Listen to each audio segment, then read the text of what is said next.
Welcome back to our Plant Kingdom podcast series. In this episode on Pteridophytes, we shift our focus from the major groups to some of the lesser-known and rare classes. These minor groups, though not as dominant, hold unique features and play an important role in understanding plant evolution and biodiversity. Let's explore their distinct characteristics and rare representatives in detail. Let's get started. Let's look at the minor groups of Pteridophytes. Some, like Rhyniophytes, Zosterophyllophytes, and Psilophytes, are extinct but show us the features of the earliest vascular plants. Lepidodendrales were giant tree-like club mosses that once formed coal forests. Among the rare living groups, Psilotum, whisk fern, and Isoetes, quillwort, are called living fossils. These groups show the evolutionary diversity and survival of Pteridophytes. Now let's see the extinct minor Pteridophytes in detail. Rhyniophytes were the first vascular plants with branching stems and terminal sporangia. Zosterophyllophytes had side sporangia and were ancestors of modern lycophytes. Psilophytes, ancestors of whisk ferns, were simple plants without true roots or leaves but had vascular tissue. Lepidodendrales were giant club moss-like trees that formed the ancient coal forests and gave rise to coal deposits. These extinct groups help us understand the evolution of Pteridophytes.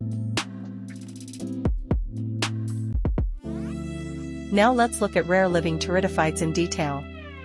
Psilotum, the whisk fern, has no true leaves or roots and makes spores in small structures called synangia. Isoetes, or quillworts, are small water or semi-water plants with quill-like leaves from a short stem. Both are called living fossils because they show features of early vascular plants.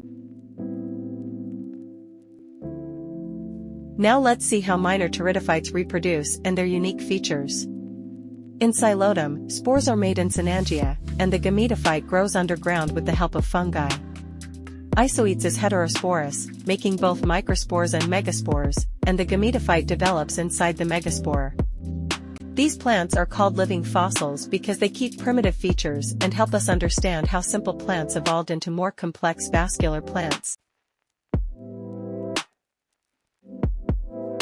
Let's quickly recap what we learned today. Extinct groups include Rhyniophytes, Zosterophyllophytes, Psilophytes, and Lepidodendrales.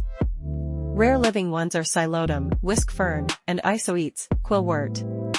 They have primitive vascular structures, special reproduction like heterospory and underground gametophytes, and are called living fossils. These link early vascular plants to modern Pteridophytes. Here's your challenge question for today. Which of the following statements is correct? Is it option A? Psilotum produces seeds like higher plants. Is it option B? Isoetes is heterosporous and aquatic. Is it option C? Rhyniophytes are modern vascular plants. Or is it option D? Lepidodendrales are still found in tropical forests today. Comment your answers or send them to us on Telegram or WhatsApp. That's the end of Pteridophytes. Revise the extinct groups like Rhyniophytes and Lepidodendrales, and the living ones like Psilotum and Isoetes. Next, we'll start Gymnosperms, the seed plants without flowers.